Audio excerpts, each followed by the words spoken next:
we can't blame ourselves because we have so many tasks to accomplish that it becomes more of a burden. You have kids running around, you have kids talking here and there. Sometimes you just need some peace and quiet for them to get to the tasks that you have assigned them to do.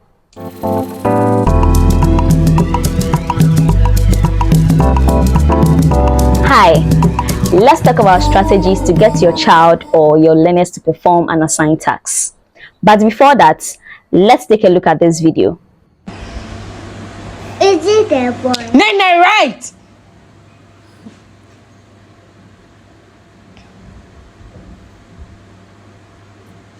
Focusing, right.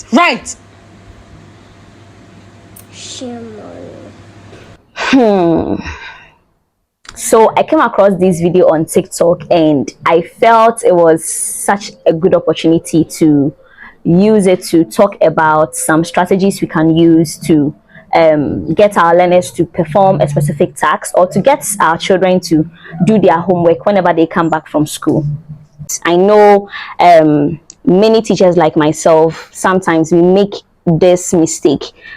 We find it very difficult to allow our students to express themselves even in the classrooms. We can't blame ourselves because we have so many tasks to accomplish that it becomes more of a burden.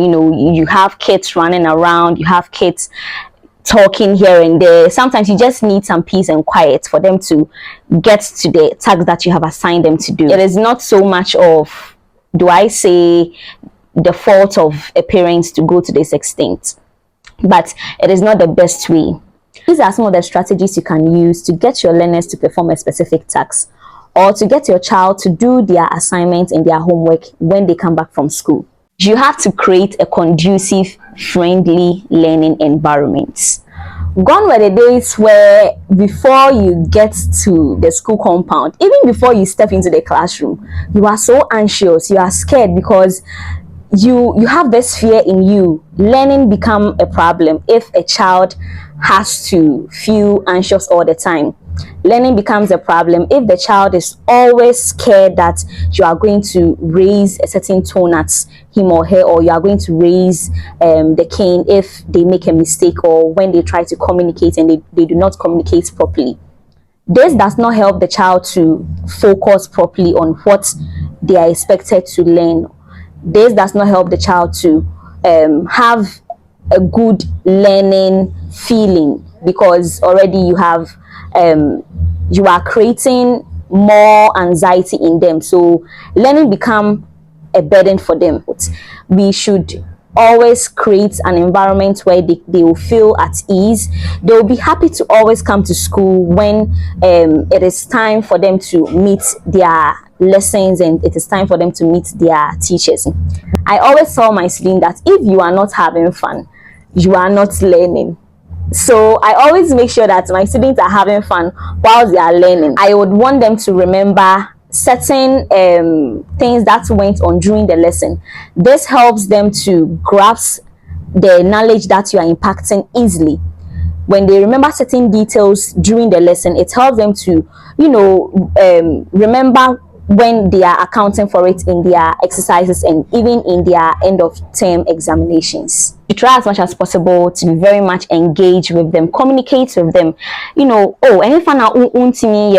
Try to use good words, try to use easy flowing vocabularies that can help your child to express themselves properly. If you don't do this, the child will come home and will not even want to show you their homework because they know that when they bring their homework, do you get it? You've been using certain words with them, so they would not want to even come home and show you their homework. They will do it in school, or they will not even bring the homework at home at all. There is nothing wrong with communicating with your child when he or she is trying to finish their assignments. There is nothing wrong with communicating with your learners if they find a specific task that you have assigned them difficult. And sometimes I think parents also forget that communicating with their child as they are doing their assignments and their homework is a form of bonding. Many have not really paid attention to this, but this builds a form of trust. It's built a form of child to parent bonding. It makes the child feel how you are so very much involved in their learning process and in their teaching process. So we should bear in mind that as parents, we also have a duty. We have a duty with our children to make sure that they are able to learn properly and they are able to get the necessary attention they deserve. Whilst we are talking about creating a very good conducive, or to create a friendly environment for learning, then we have to also focus on reducing or minimizing distraction. When there are so many things going on at the same time in the learning environment, students or learners having a very short attention span, they would want to do something else. When you look at the video, you can see that, I don't know for a fact, but it looked as if there was a television on, and the child was watching television while doing the assignments. With that, the child is obviously going to ask questions. So the best thing for you to do is to turn the television set off, so that the child will be able to focus on the particular task that you have given them to do. If you have so many things going on at the same time, so many distractions going on at the same time, obviously their attention span is going to shift from what you expect them to do to something that is not even related to what you are expecting them to do. Also, you need to be a motivator. Like, children like it when you motivate them to do their exercises and their assignments. Motivation can come in form of praise. It can come in form of writing some little notes in their exercise books. As parents, you can use motivation stickers. You can use praises. Oh, good job. Why are dear? Very good. High five. All those things motivate your child and your learners to finish their assignment and their assigned tasks very early. Imagine if you do something which you felt was a little bit difficult for you, and then after doing it, you don't get any praise from the person that gave you the assignment.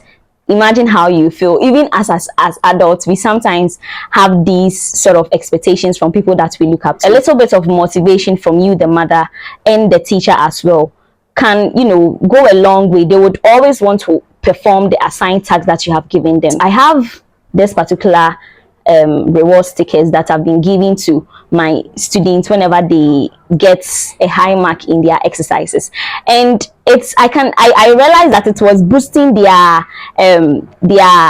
morale to do every exercise that I give sometimes them. Even when they perform very well in an exercise, I've been giving them high five. So that in itself will motivate the child or your learners to always perform, to be eager to perform the assigned task that you have given them. Some would even want to finish early so that they can come and get the reward and receive the motivation that you've been giving them. So you see how children like cartoons? You can use that as a motivation strategy. You restrict the child from watching the cartoon for that moment that you want them to perform that specific task. After they are done, you can go ahead and turn on the television for them to watch the cartoons. Okay, or you can even restrict them from going out to play with their friends. These are all forms of motivation. When you do this, the child would want to finish the exercise quickly. They would want to finish their homework on time so that they can get a chance to go and play with their friends, or even to play the game that they want to play. As we are talking about getting children to do their assigned tasks, we should not forget that parents must always have a very good communication with their child or with their wards teachers. We are doing this grooming service together, so we need parent cooperation to be able to finish the tasks.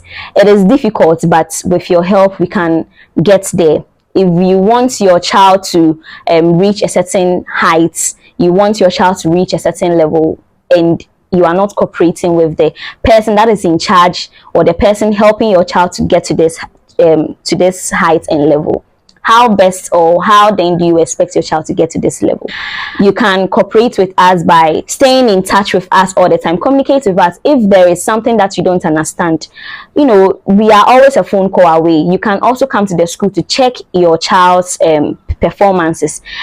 track how how they were performing before they went to that teacher's class, and how their performance is going on as time passes. Sometimes you can intentionally say that you invite the teacher to the house to come and see how your child is performing at home. This in itself will motivate your child. They would see that you are really invested in their education and you would want the best for them. These are some of the things that we can use as a form of motivation to get our learners to perform an assigned task or a given task, or even to do their homework at home. I hope this helps you as a teacher, and I hope it also helps you as a parent to know your duties to your child's teaching and learning process. I'm Akosia Safi, and this is Teachers on Duty. If you haven't subscribed, please, I beg you, subscribe and always look out for my new episode. Also, you can follow me on TikTok, Teachers on Duty with Akosia Safi. On Instagram, Teachers on Duty with Akosia Safi. Or you can also follow me on Twitter, Akosia_Safi. Thank you so much for watching. We'll meet again. Bye.